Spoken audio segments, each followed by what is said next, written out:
Nah, ya kan? Terus bayar lagi 500. Bayar lagi 500 lagi.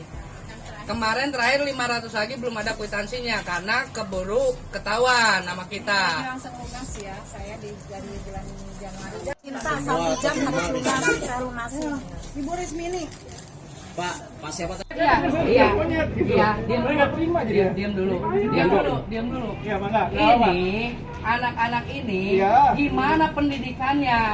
Di aplikasi pemerintah menyarankan lewat aplikasi PPDB, benar? Betul, Bapak. Iya kan? Betul. Nah, ini saudara-saudara saya termasuk adik kandung Iya, saya betul, Bapak. di PPDB diterima. Betul. Ya, Ya, betul, benar kan? Bapak. Di Ya. SMPN 3 Citerap. Dengan Kenapa skorsinya, Mbak. ada diskualifikasi dari pihak sekolahan? Ya, pihak sekolah. Apakah ada uang lebih besar yang masuk ke sekolahan? Itu tuduhan yang serius. Karena kami masuk uang. Betul, oke. Benar. Tuduhan serius. Bapak masuk uang. Masuk uang saya. Ke siapa?